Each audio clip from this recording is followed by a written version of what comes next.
The box folding prototype consists of two main parts: the pick and place, which picks up the flat boxes, and a folding jig known as the crucible, which does the folding. All the actuators used are controlled via a PLC mounted on the outside of the frame. The first step is to extend the pick and place arm onto the raw stock material, and then turn on the vacuum pump. The pick and place is then retracted. A mechanism called the push arm is then extended, which takes the pick and place over to the crucible. The pick and place is again extended, pushing the box through the crucible. The pick and place is then retracted so that the last folds can be made. The B' folds are then made by a roller mechanism. The roller mechanism is retracted, and at this point the final tuck using the claw mechanism was supposed to occur. For demonstration purposes, the final fold will be made by hand to show how the last fold would be made.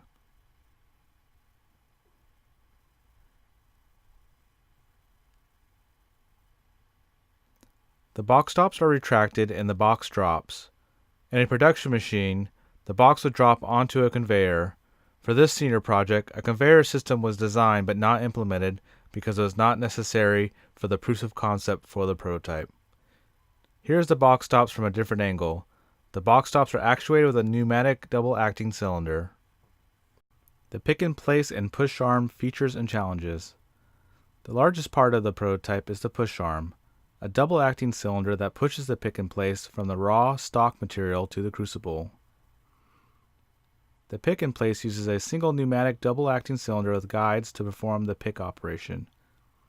Attached to the cylinder is a plate that holds 6 suction cups. Vacuum is provided to the suction cups with a Venturi pump.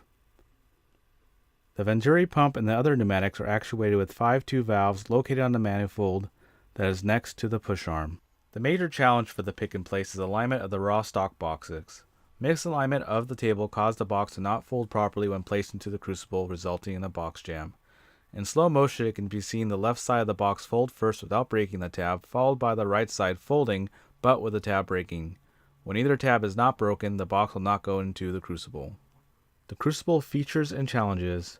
The crucible itself is a feature completely unique compared to other box folding machines. The first fold is created using B-tab breaker bars seen here, which cause the B-tab to break free and fold so that the box can fold into the crucible jig.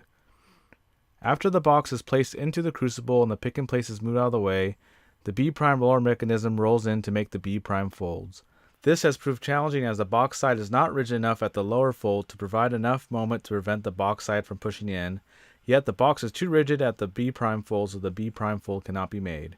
When the B' fold is creased before going to the machine, then the fold can be properly made with the B' mechanism.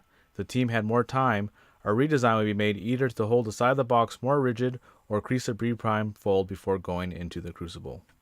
The last folds to be made are called the D and E folds, and they require a tucking motion that was supposed to be provided by the claw.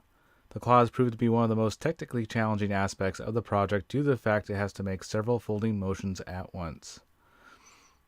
Although we are unable to get the claw mechanism working with the box, we can show the general motion it was supposed to take. First, the claw was supposed to be moved closer to the box using pneumatic actuators as seen here. Then the claw was to rotate, which would move the flap down.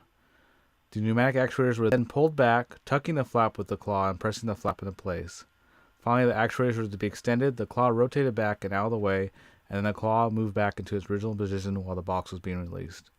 This tucking motion proved to be very difficult, if not impossible, and with more time, the box folding team would have liked to try using hot glue to hold the flap in place. Some other challenges encountered with the claw was tuning the motors to prevent severe overshoot and oscillatory motion. Here you can see the claw before being fully tuned for operation.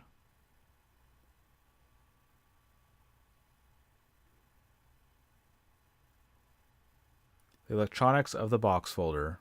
The electronics for the box folder is mounted on a plywood sheet for visibility and ease of access. A production machine would place all the components in an electrical panel box. The components are mounted to the panel using industry standard DIN rail, panduit, and other fasteners. The panel consists of 2 power supplies, a Unitronics PLC, a Unitronics I/O expansion module, and 2 servo controllers for the claw servo motors. Located below the panel is the pneumatic manifold and valves for the crucible. Currently, the system has manual operation only. Future improvements will require an automatic system that runs with no operator present.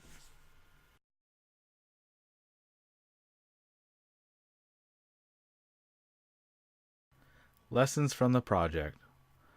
Although the project could not fully fold a box, the operations that were able to be implemented were within the original project specifications of 2 boxes per minute.